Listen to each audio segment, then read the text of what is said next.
Assalamu alaikum guys, my name is Tariq Faruqi and this video is all about freelancing.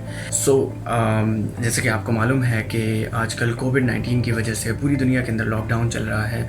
So a lot of people are feeling insecure about their jobs. Many have lost their jobs and the other people are feeling insecure. तो ऐसे में अगर आपने अभी तक freelancing start नहीं की है तो definitely you are doing a mistake. अभी भी ज़्यादा वक्त नहीं गुजरा है, अभी भी वक्त है कि आप freelancing स्टार्ट करें. So basically freelancing कहते कैसे हैं? सबसे पहला सवाल इंसान के जहन में यही आता है. फ्रीलांसिंग का मतलब ये है कि आप अपने घर पे बैठ के बगैर ऑफिस गए आप पैसे कमा रहे हैं. फ्रीलांसिंग के अंदर मुख्तलिफ़ किस्म की स्किल्स होती हैं जो आप किसी भी स्किल को अपना सकते हैं and then you can start earning money. For example, अगर आप समझते हैं कि आपको ग्राफिक डिज़ाइनिंग अच्छी आती है तो आप ग्राफिक डिज़ाइनिंग कर सकते हैं. अगर आपको लगता है वेब डिज़ाइनिंग आपकी असल स्किल है so you can start earning money through web designing. और अगर आपको लगता है कि आप कंटेंट राइटिंग अच्छी कर सकते हैं so you can start earning money through content writing. Since I am a content writer so मैं आप कोशिश करूँगा कि कंटेंट राइटर के पर्सपेक्टिव से आपको फ्रीलांसिंग के बारे में थोड़ा समझाऊँ. दूसरी जो स्किल्स हैं उनका भी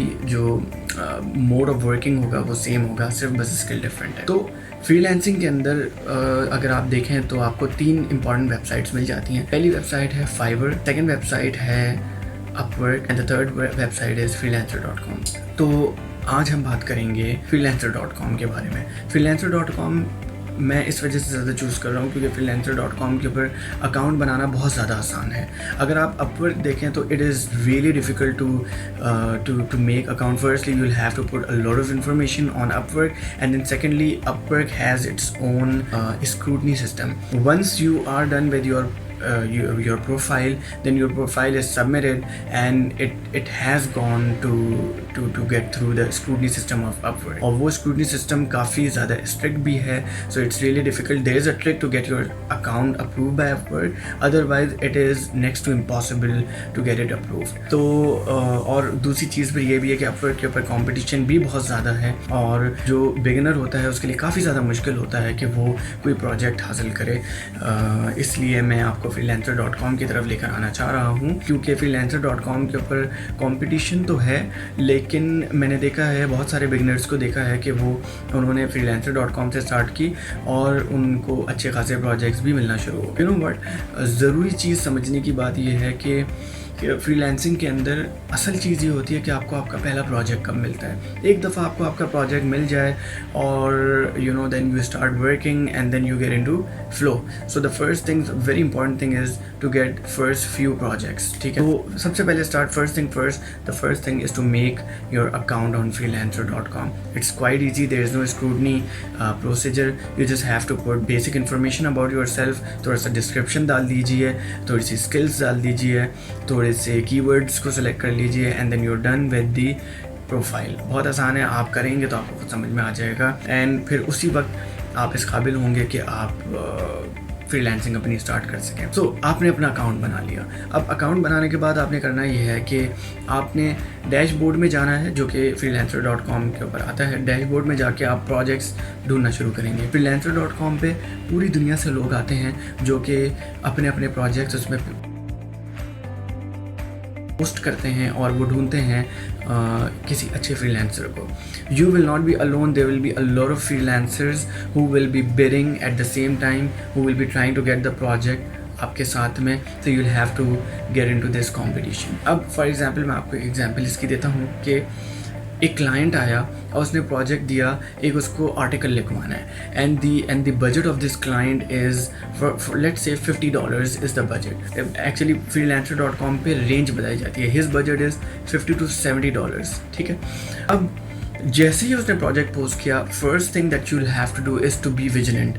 आपने देखते रहना है. जैसे ही नया प्रोजेक्ट आया फ़ौरन आपने जाना है and then you have to start bidding. अगर उसका रेंज $50 to $70 है तो इसका मतलब ये नहीं है कि आप उसकी रेंज से बाहर चले जाएं. आप कोशिश कीजिए कि आपकी जो रेंज है, पैसे जो हैं वो कम रखें. इसका आपको एज मिलेगा. फॉर एग्जांपल आप $50 अगर वो आपको देना चाह रहा है, तो आप $50 ही अपनी रेंज रखें and then you will have to start bidding. Bidding के अंदर आपने बताना होगा कि आप कितने डॉलर्स में उसका काम कर लेंगे और आप कैसे दूसरों से स्टैंड आउट करते हैं। बिडिंग बहुत ज़्यादा बड़ी और लंबी नहीं होनी चाहिए। नॉर्मली जो एक बड़ा ही ज़बरदस्त किस्म का तरीक़ेकार है किसी प्रोजेक्ट को लेने का, वो ये है कि आप 2-4 लाइनें लिख दीजिए। जैसे for example, hi my name is Tariq, I am interested in your project. अच्छा, प्रोजेक्ट जब आप लिखेंगे तो आपने उसका नाम भी देना है कि वो कौन सा प्रोजेक्ट है, ताकि क्लाइंट को ये ना लगे कि आप हर प्रोजेक्ट के ऊपर एक ही तरह की बिडिंग कर रहे हो। तो आप उसको लिख देंगे कि okay, I am interested in your project और I am interested to write your article on lockdown and can you provide me further information. ठीक है, ये आपने बस इतनी छोटी सी आपने अपना प्रपोजल बनाया, बिडिंग बनाई, आपने उसके बाद फिर नीचे डाल दिया कि आप ये प्रोजेक्ट $50 के अंदर करना चाह रहे हैं एंड देन आपने उसको पोस्ट कर दिया। अब ये पोस्ट करने के बाद आपने इंतज़ार करना है। इंतज़ार इस चीज़ का करना है कि आया कि आपको प्रोजेक्ट मिलता है या नहीं मिलता है। ज़रूरी नहीं है कि आपको प्रोजेक्ट मिल जाएगा, अगर नहीं मिला कोई मसला नहीं है, आप दोबारा से इंतज़ार कीजिए, दूसरा कोई प्रोजेक्ट आता है आप फ़ौरन आप जाइए और उसके ऊपर पोस्ट कीजिए।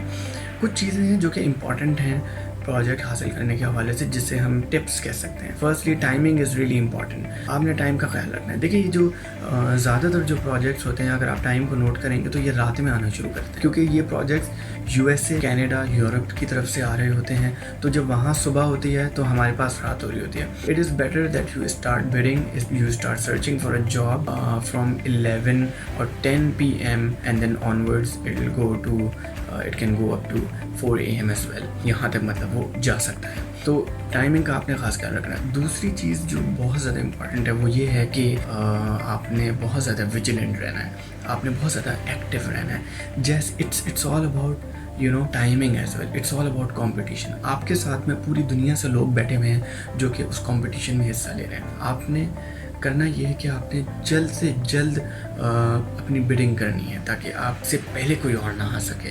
तो ये आहिस्ता आहिस्ता प्रैक्टिस के साथ होता है। तो ये 2 टिप्स आपने याद रखनी है।